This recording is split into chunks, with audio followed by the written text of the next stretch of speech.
जय हिंद। इस वीडियो में हम समझते हैं कि उल्का पिंड क्या होता है और रात में हमें टूटते हुए तारे क्यों दिखाई देते हैं और कब ऐसा वक्त आएगा जब हमारे लिए दिन 24 घंटा का न होकर 30 घंटे का दिन हो जाएगा और कौन सा ऐसा उल्का पिंड था जिसने इस दुनिया से डायनासोर का अंत ही कर डाला। आखिर वो कैसे अंत हो गए डायनासोर इस पृथ्वी से। देखिए, सौर मंडल में जो होता है ना, सूरज से सबसे नजदीकी जो तारा है वो तारा बुध है, इसे हम लोग मरकरी कहते हैं। उसके बाद शुक्र यानी वीनस है।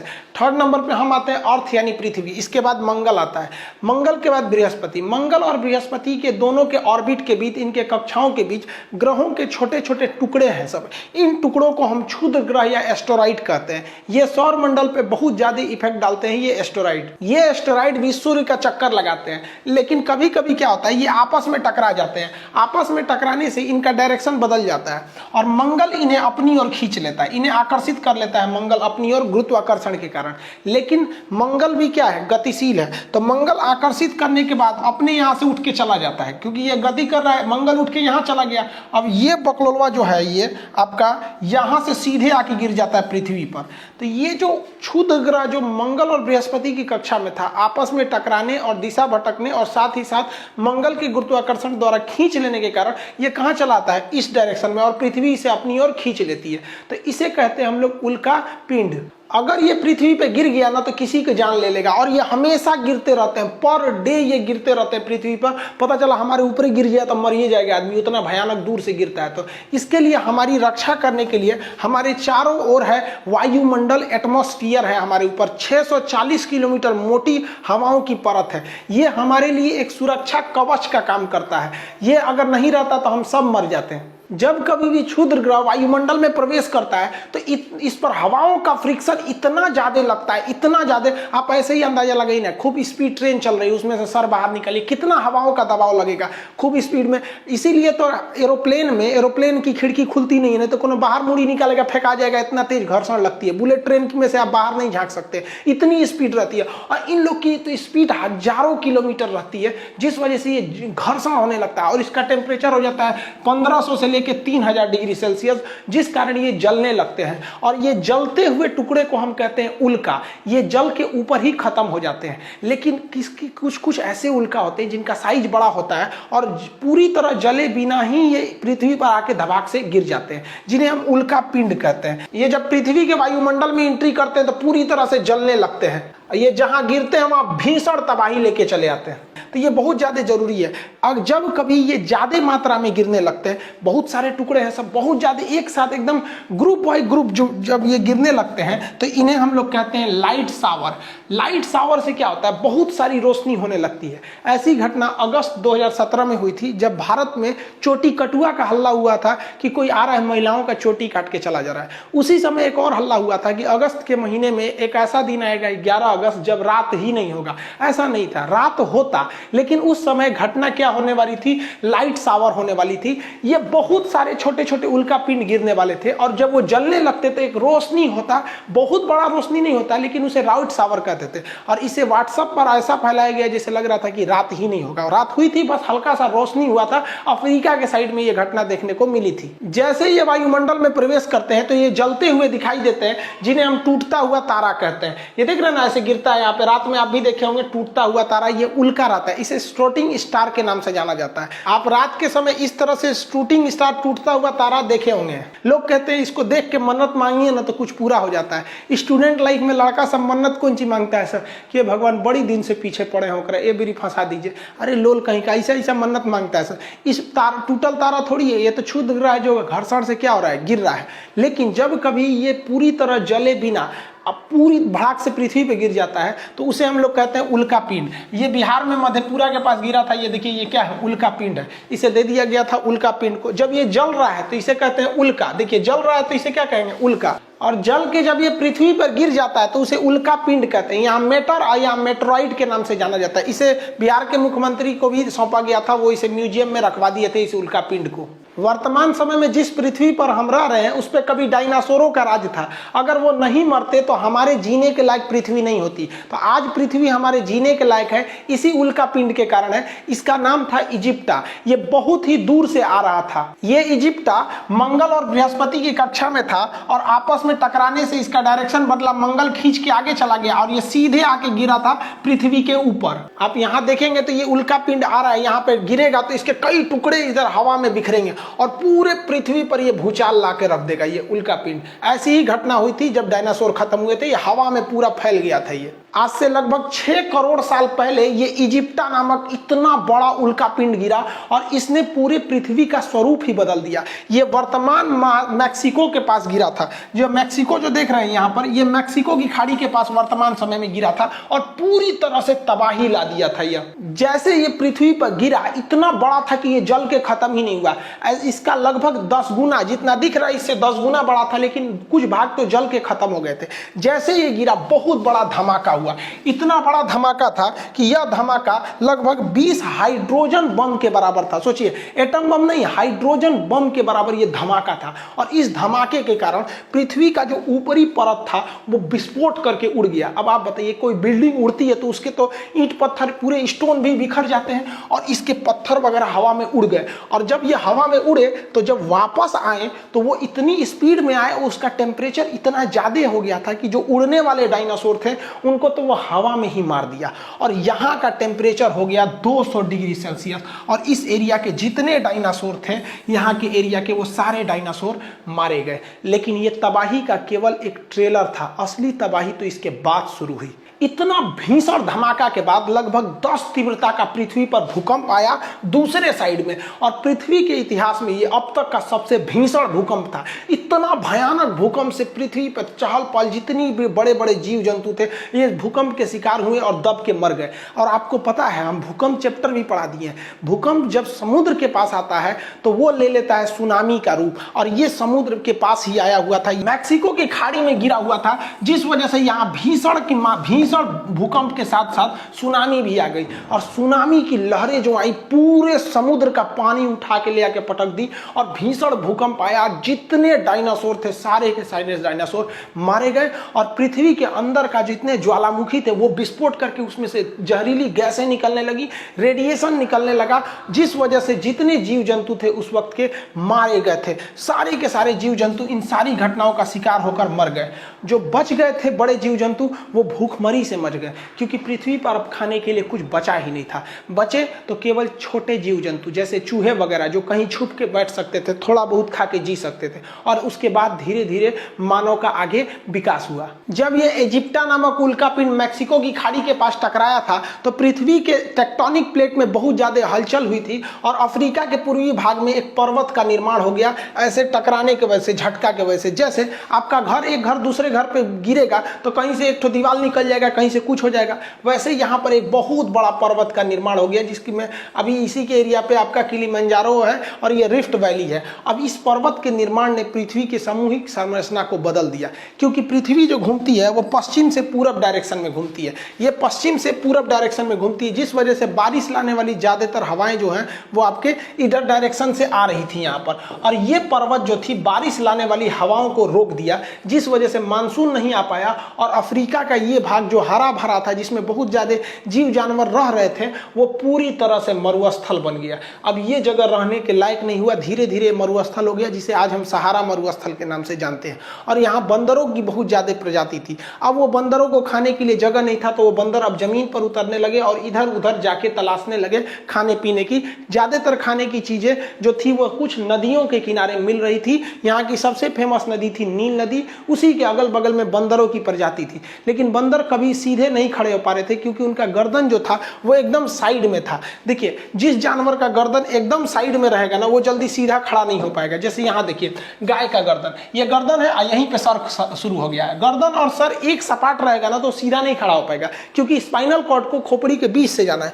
कुत्ता का देखिए, गर्दन और सर एक साथ में है। पहले मानव का भी एक ही साथ था। यहाँ देखिए, धीरे धीरे मानव का गर्दन धंसने लगा, और जब ये मानव का गर्दन धंसने लगा तो ये मानव सीधा खड़ा होने लगा, क्योंकि गर्दन हमारे बीच में में होना चाहिए, तभी सीधा खड़ा हो सकते हैं। अगर गर्दन साइड में रहेगा ना तो हम सीधा नहीं खड़ा हो पाएंगे, और जिनका गर्दन बीच में रहता है वही सीधे खड़े हो पाते हैं। इसीलिए हम लोग को तकिया लगाने की जरूरत पड़ती है। तो मानव धीरे धीरे खड़ा होना चालू हो गया। इसीलिए अफ्रीका महाद्वीप को मानव जाति का पालना कहा जाता है। ये क्वेश्चन पूछा हुआ है कि क्रेडल ऑफ द मैनकाइंड यानी मानव जाति का झूला यानी पालना किसे कहते हैं, तो अफ्रीका को कहते हैं, क्योंकि यहीं से मानव की प्रजाति की शुरुआत हुई थी। बंदर कपी से हम लोग आज जाके हम लोग होमोसेपियन यानी मानव का वर्तमान रूप लिए हैं। लेकिन अपने टॉपिक पर चलते हैं, उल्का पिंड पर। इन उल्का पिंडों ने तो पूरे पृथ्वी से डायनासोर का सफाया कर दिया था। लेकिन ऐसा नहीं है कि ये उल्का पिंड केवल पृथ्वी पर असर डालते हैं, अन्य ग्रहों पर भी असर डालते हैं। तो इन उल्का पिंड का थोड़ा अन्य ग्रहों पर देखते हैं क्या प्रभाव पड़ता है। देखिए, जो क्षुद्र ग्रह थे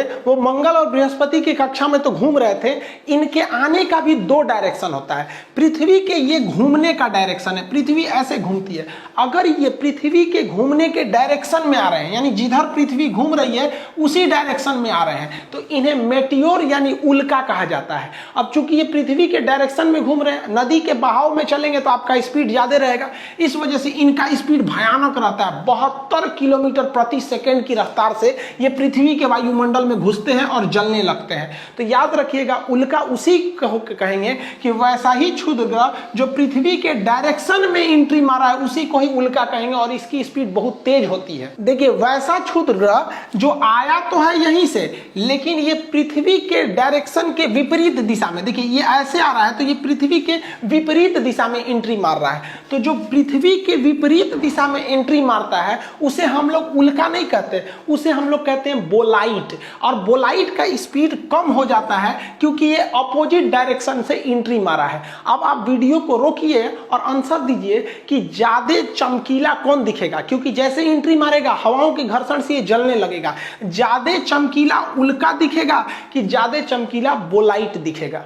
देखिए यहां समझिए, अगर हम गाल अपना इधर ले जा रहे हैं और इधर से अगर मारे तो कम चोट लगेगा, पता चला गाल इधर ले रहे हैं इधरे मार दिए तो ज्यादा चोट लगेगा ना। तो ये आमने सामने टकराया है इसलिए इसमें घर्षण ज्यादा होता है, ये ज्यादा चमकीला दिखता है। अब आगे समझिए, जब ये पृथ्वी पे गिरता है उल्का तो उसे कहते हैं उल्का पिंड। जब कभी भी उल्का गिरेगा तो इसे कहेंगे उल्का पिंड, मेटेरॉइड कहते हैं। लेकिन जब कभी भी ये बोलाइट पूरी तरह से जले बिना पृथ्वी पे गिर जाएगा तो इसे उल्का पिंड ना कह के इसे टेक्टाइट कहते हैं। इसे क्या कहते हैं? टेक्टाइट। तो ये यहां पर है, जब यह यहां पर है तो क्षुद्र ग्रह कहलाएगा। जब ये हवा में है और पृथ्वी के डायरेक्शन में है तो घूमने के डायरेक्शन में तो उल्का, और इधर में डायरेक्शन उल्टा है तो बोलाइट कहलाएगा। लेकिन अगर उल्का गिरा तो उल्का पिंड और बोलाइट गिरा तो टेक्टाइट कहलाएगा। लेकिन ये जहां गिरेगा, चाहे उस डायरेक्शन में गिरे चाहे इस डायरेक्शन में गिरे, वहां एगो इतने बड़का भोंका कर देगा, गड़हा कर देगा। तो गड़हा को हम लोग क्या कहते हैं? क्रेटर। तो गड़हा which is made by the asteroid on the earth is known as the crater. तो ऐसा गड़हा जो किसके द्वारा बना है? एस्टेरॉइड द्वारा बना है, उसे क्या कहते हैं? क्रेटर। अब वो चाहे इस डायरेक्शन से उल्का से बने चाहे वो बोलाइट से बने, वो क्या कहलाएगा? क्रेटर कहलाएगा। ये अंतर समझिएगा, जब आप मेंस पेपर लिखिएगा तो पूरा आंसर देना पड़ेगा। ऐसा नहीं कि केवल उल्का लिख के आ जाएगा, सोचिएगा कि नंबर पूरा मिलेगा हमको। अब ये बोलाइट टेक्टाइट तो अंतर समझ में आ गया ना। उल्का गिरा तो उल्का पिंड, बोलाइट गिरा तो टेक्टाइट। उल्का का स्पीड ज्यादा क्योंकि सेम डायरेक्शन में लेकिन चमक कम, बोलाइट का स्पीड कम क्योंकि अपोजिट डायरेक्शन में लेकिन चमक ज्यादा। ये दोनों गिरेंगे तो गड्ढा करेंगे, ऐसे गड्ढे को हम क्या कहते हैं? क्रेटर कहते हैं। और ऐसे क्रेटर में जब पानी भर जाता है तो झील बन जाता है, तो ऐसे झील को हम क्रेटर झील कहते हैं। जैसे देखिए, ये जो एक गड्ढा है तो ये गड्ढा है तो ये क्या कहलाएगा? क्रेटर। लेकिन ये भी गड्ढा ही है और ये उल्का पिंड के गिरने से ही बना है, लेकिन इसमें पानी भर गया इसलिए इसे हम कहेंगे क्रेटर झील। भारत में ऐसा ही एक क्रेटर झील एमएच यानी महाराष्ट्र में है जिसका नाम है लोनार झील। ये बहुत बड़ा झील है, इतना बड़ा है कि देखिए ना यहाँ शहर बसा हुआ है, इतना में शहर है इतना में झील है। बहुत बड़ा झील का निर्माण किया है ये लोनार झील। अभी ये मई के महीने में लोनार झील का पानी सफेद लाल हो गया था प्रदूषण की वजह से, क्लाइमेट चेंज की वजह से। उस पर वीडियो बनाए हुए थे। ये अमेरिका का एक एरिजोना राज्य है, तो एरिजोना में एक बहुत बड़ा क्रेटर है लेकिन उसमें पानी नहीं है। है तो इसे केवल क्रेटर कहेंगे, इसमें पानी भर गया तो क्रेटर झील कहेंगे।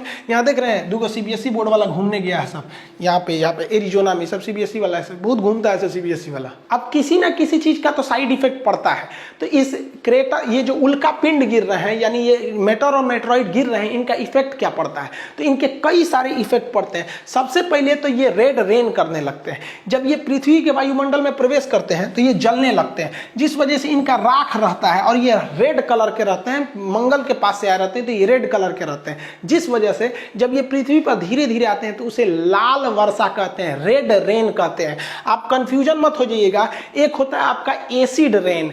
एसिड रेन कब कहते हैं? कि जब प्रदूषण ज्यादा हो और धूल कण ज्यादा हो जाता है तो हवा में वो धूल कण मिल जाते हैं, जब बारिश होता है तो वो धूल कण साथ में आने लगते हैं, तो वर्षा का जल जो होता है 7 pH का न होकर उस प्रदूषण के कारण 5 या 5.5 pH का हो जाता है, तो इसे कहते हैं एसिड रेन। समझ में आ गया कि नहीं? तो अब वर्षा का जल शुद्ध नहीं रह गया, अब अशुद्ध जल यानी डिस्टिल्ड वाटर शुद्ध रह गया, क्योंकि हवा में इतनी गंदगी है। तो गंदगी के कारण हवा का जो pH मान घट जाता है, जिस वजह से वो एसिड लगने लगता है हल्का सा, तो उसे क्या कहते हैं? एसिड रेन कहते हैं। जबकि इटली में एक बारिश होती है जिसे हम लोग ब्लड रेन कहते हैं, रक्त वर्षा। देखिए इटली, यहाँ सहारा मरुस्थल है, सहारा मरुस्थल से हवाएं चलती है ना, तो उसमें बालू की मात्रा आ जाती है, और जब ये भूमध्य सागर को पार करके इटली में बरसती है तो बारिश में से बालू भी बरसता है, तो दूर से लगता है लाल रंग का खून बरस रहा है, इसलिए उसे रेड रेन कहते हैं।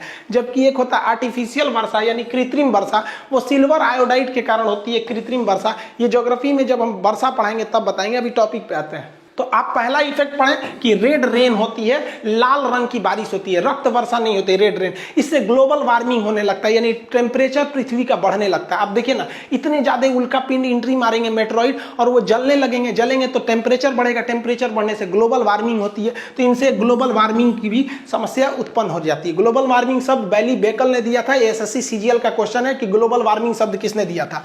अगला, ये जब पृथ्वी पर एंट्री मारते हैं तो जलने के बाद इनका राख पृथ्वी पर रह जाता है, और अगर ये नहीं जले, उल्का पिंड बन के पृथ्वी पे धमाक से गिर गए, तो भी पृथ्वी का मास जो है वो द्रव्यमान बढ़ जाता है। और पृथ्वी का मास बढ़ रहा है, और किसी चीज का जब मास बढ़ता है तो उसकी ग्रेविटेशन पावर बढ़ने लगती है, तो पृथ्वी का गुरुत्वाकर्षण पहले की तुलना में अब ज्यादा बढ़ रहा है, क्योंकि उसकी मास बढ़ रहा है। किसके वजह से? उल्का पिंड के वजह से। और अगला इफेक्ट क्या पड़ता है? अगर कोई चीज घूम रही है, जैसे हम ऐसे ऐसे घूम रहे हैं तो घूर्णन कर रहे हैं, तो हमारे ऊपर बोझा लाद दीजिएगा ना, 4-5 किलो का सामान लाद दीजिएगा तो हमारी स्पीड घट जाती है। तो ये एक्स्ट्रा बोझ ही तो है जो पृथ्वी पर आके गिर रहा है, जिस वजह से पृथ्वी की जो घूमने की रफ्तार है वो घटते जा रही है। क्या हो रही है? घट रही है। तो आज से लगभग 900 मिलियन पहले पृथ्वी बहुत तेज घूमती थी, तो 18 घंटे का ही दिन होता था। अभी थोड़ा लुसुर लुसुर घूम रही है, तो लुसुर लुसुर घूमने से दिन अभी 24 घंटा का हो गया है। हम तो चाहते हैं कि इतना ना धीमा घूमे पृथ्वी कि दिन 30 घंटे का हो जाए, लेकिन 900 मिलियन के बाद ये दिन 30 घंटे का होगा। 30 घंटे का हो जाता है कितना बढ़िया रहता है, 6 घंटा में काम कर लेते, बाकी 24 घंटा में अपना एप्लीकेशन पे पढ़ाओ, यूट्यूब पे पढ़ाओ, कहीं पढ़ाओ, समझे? दिने छोटा हो जाता है।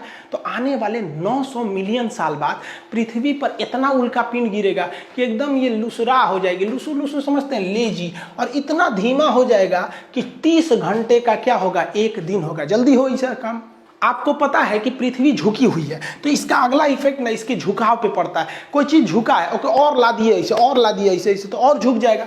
तो आज से लगभग मतलब कई 41 या 42 हजार साल पहले पृथ्वी महज 21 डिग्री पर झुकी हुई थी, लेकिन ये उल्का पिंड धबाक धबाक धबाक गिर गिर के इसको 23.5 डिग्री पर झुका दी है। और एक्यूरेट में अब जो पृथ्वी है वो 23.5 नहीं बल्कि 24 डिग्री के करीब पहुंच चुकी है। इसका मैग्नेटिक पोल भी खिसक रहा है। तो अब दोबारा अगर गणना होगा ना, जिस तरह से हिमालय 8848 से माउंट एवरेस्ट की ऊंचाई 8850 हो गया ना, वैसे अब पृथ्वी लगभग 24 डिग्री पर इंक्लाइंड कर रही है इसी उल्का पिंडों के वजह से। और लास्ट तो आपको पता ही है कि इस पे क्या होता है, क्रेटर बन जाते हैं, गड्ढा बन जाता है, जहां गिरेगा वहां क्या हो जाता है, गड्ढे का निर्माण कर देते हैं। अब आगे समझते हैं। देखिए ऐसा नहीं है कि उल्का पिंड का असर केवल यहां पड़ेगा, कुछ उल्का पिंड तो मंगल पर भी गिरते हैं तो वहां कोई रहता ही नहीं, कौन देखने जा रहा है, तो कंफर्म मंगल पर भी गड्ढे होंगे सब। इसके अलावा ऐसा भी तो हो सकता है कि ये टकराने से ये क्षुद्र ग्रह का डायरेक्शन बदले और मंगल आगे चला जाए, पृथ्वी भी आगे चला जाए, तो ये जाके कहां गिरेगा, ये सीधे जाके गिरेगा किस पर, बुध ग्रह पर, मरकरी पे, और किस पर गिरेगा, शुक्र ग्रह यानी वीनस पर। अब आप एक क्वेश्चन बताइए, शुक्र और बुध और शुक्र दो ऐसे ग्रह हैं जिनके पास कोई भी सैटेलाइट यानी चंद्रमा यानी उपग्रह नहीं है, इनका उपग्रह कौन ले गया, आप कमेंट करके आंसर दीजिएगा वीडियो रोककर। देखिए इनके जो उपग्रह थे वो साइज में बहुत छोटे थे, ग्रह तो बड़े होते हैं, उपग्रह यानी सैटेलाइट छोटे होते हैं, और ये सूर्य के बहुत ज्यादा करीब थे तो सूर्य खींच के अपने में फूंक के जला दिया उसको, तो इसके पास भी उपग्रह थे, इसके पास भी उपग्रह थे, लेकिन उपग्रह बहुत छोटे थे इसलिए सूर्य खींच लिया, ये सब तनी बड़ बड़ है इसलिए नहीं खींच पा रहा है। अब आगे हम आपसे क्वेश्चन पूछते हैं कि यहां से ये क्षुद्र ग्रह उस पर जा रहे हैं एस्टेरॉइड, ज्यादा गड्ढा किस पर बनेगा, बुध पर ज्यादा गड्ढा बनेगा कि शुक्र पर ज्यादा गड्ढा बनेगा। देखिए आप आंसर देंगे कि सर ये करीब है इस पर धबाक से लगेगा, ज्यादा गड्ढा इस पर बनेगा, और दूर है ससुरा उस पर कम गड्ढा बनेगा। गलत है, देखिए बताते हैं इसका रीजन क्या है। देखिए ये ज्यादा गड्ढा बुध पर बनेगा क्योंकि बुध के बाहर हवाओं की कोई परत नहीं है, कोई भी वहां एटमॉस्फेयर नहीं है, जिस वजह से यहाँ धबाक धबाक गड्ढा बनेगा।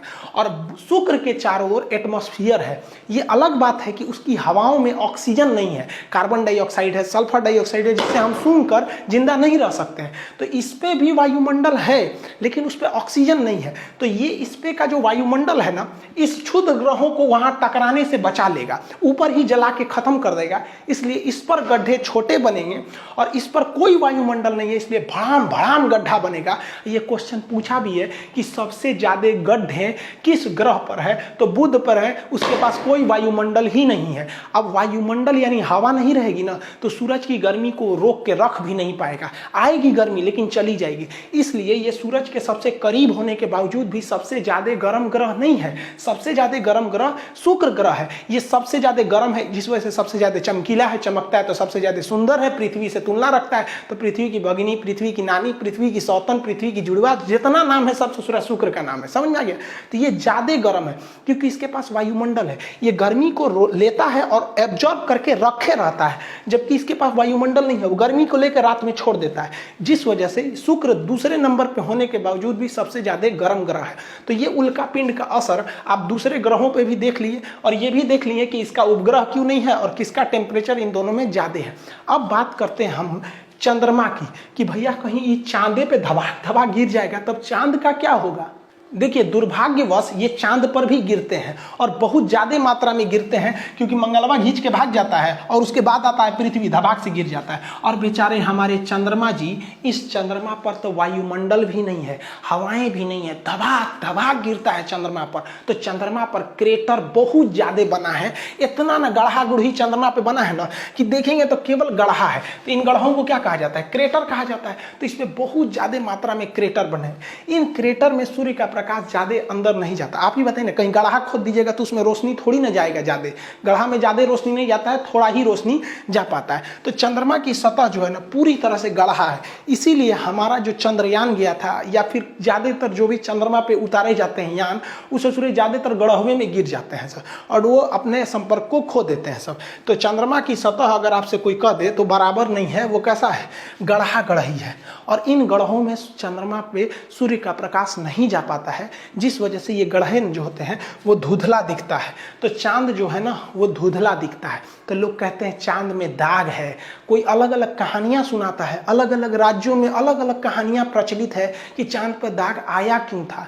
भैया चांद पे कोई दाग नहीं है, चांद पर गड्ढा है। जिस तरह से महिलाओं के या पुरुषों के यहाँ पिंपल्स निकल जाते हैं ना, किसी किसी का खौरा जाता है, कटहल की तरह हो जाता है, तो वो भी दाग की तरह हो जाता है। वैसे ही चंद्रमा पर भी है, यहाँ कोई दाग वगैरह नहीं है, उस गड्ढे में प्रकाश न जाने की वजह से थोड़ा सा धुंधला दिखता है। इंग्लिश में इसे क्या कहते हैं, मून कहते हैं, और हिंदी में चंद्रमा। उर्दू में क्या कहते हैं, इसे महताब कहा जाता है। कहते हैं ना कि मेरी निगाह ने ये कैसा ख्वाब देखा है, जमी पे चलता हुआ माहताब देखा है। समझ में आ गया कि नहीं? और YouTube है, इस पे थोड़ा सा शायरी कम होना चाहिए, हमको लगा एप्लीकेशन है। चंद्रमा का बहुत महत्व है। सोच रहा बचपन में मम्मी क्या कहती है कि चंदा मामा, बचपन में क्या कहती है? चंदा मामा। और वही लड़कवा जब बड़ा हो जाता है ना तो मम्मी कहती है चांद सी दुल्हन लाएंगे। अरे ससुरा तूने, इसका मतलब तू मामा को दुल्हन बना रही है? अरे अरे भाले, तो ये कहने के लिए चंदा मामा दूर के पुआ पकाए खीर के। अभी तो हाल ही में करवा चौथ बीता है। करवा चौथ में पत्नी अपने पति को चलनी में देखती है, फिर चांद को देखती है, और गर्लफ्रेंड अपने बॉयफ्रेंड को चायछन्नी में देखती है, क्योंकि उसका पावर कम है तो फिर ये सामान भी छोटा होना चाहिए ये वाला। आई होप आप इसको समझ गए होंगे। चंद्रमा की जो फेजेज होती हैं, कलाएं, कि चंद्रमा कभी आधा दिखता है, कभी पूरा दिखता है, कभी पूरा फुल वोल्टेज में दिखता है, ये सब चीज़ें ये तो हम एप्लीकेशन में आपको पढ़ा ही दिए। आपको एप्लीकेशन में हम चंद्रमा के प्रकार भी बता दिए थे कि न्यू मून क्या है, फुल मून क्या है, सुपर मून क्या है, और ब्लू मून तक पढ़ा दिए थे। अब आपको एप्लीकेशन पे बचा हुआ था रेड मून पढ़ाना। अब ये रेड मून आपको एप्लीकेशन पे मंडे के दिन में पढ़ा देंगे। दो सूचना सुनिए। देखिए, ज्योग्राफी का एडमिशन क्लोज कर दिया गया था, लेकिन बहुत सारे लड़के छूट गए थे, और क्लास लेते समय एप्लीकेशन पे सब यही कहता है सर एडमिशन थोड़ा ओपन कर लीजिए। तो ये जो दीपावली आ रही है तो इसके अवसर पर हम ये ज्योग्राफी का एडमिशन ओपन कर रहे हैं। आप उसमें जाके मिनिमम फी में geography, topography, astronomy, geology total चीज कर सकते हैं, पूरा पोर्शन। उसमें से आप एकदम ग्रुप डी से लेके यूपीएससी तक का कंप्लीट आप देख लेंगे। आप ऐसे भी टॉपिक देख के तो समझते ही कितना है, तो आप उसमें जाके ले सकते हैं। अभी भी उसका एडमिशन फी कितना 200 रखा गया है। पहला सूचना ये, और जल्दी लीजिएगा, ये कभी भी बंद हो सकता है, क्योंकि सर्वर पे ज़्यादा भीड़ नहीं करना है, वरना धीमा चलने लगता है सर्वर। दूसरी बात कि जो लोग कॉल कर करके ऑफिस टीम को परेशान कर दिए कि खान सर से कहिए हमारा थोड़ा सा स्पॉन्सर कर दे, भाई हमने किसी का स्पॉन्सर नहीं करते, हम खुद के बारे में कभी बोलबे नहीं करते, तो आपका कहाँ से बोलेंगे। दूसरा, ये लोग परेशान करते हैं लोग कि सर आप हमारे पास इतने पैसे ले लीजिए, हमारे यहाँ आके पढ़ाइए। भाई हम कहीं नहीं जा सकते हैं, तो इसलिए आप प्लीज़ परेशान मत किया कीजिए। इतना परेशान कर देते हैं लोग कि ऑफिस के नंबर को ऑफ करना पड़ता है, और फिर स्टूडेंट्स को प्रॉब्लम होने लगती है ना। हम यहाँ प्रचार नहीं कर सकते किसी का, और दूसरा हम कहीं नहीं जा सकते, हमें कोई ले नहीं जा सकता। आप कीमत की बात छोड़िए, हिंदुस्तानी है, हमें प्यार से बुलाया जाता है, खरीद तो कोई नहीं सकता है हमें। जिसके रीजन भी है, अगर हमको कोई करोड़ में खरीदेगा तो कल को वो हमारी फीस 200 रुपये तो रखने नहीं देगा, फिर गरीब लड़के मारे जाएंगे। इसलिए आप इसको समझेंगे, एडमिशन जल्दी से लेना होगा जिनको लेंगे, वरना ये फिर बंद हो जाएगा। मिलेंगे नेक्स्ट क्लास में। जय हिंद।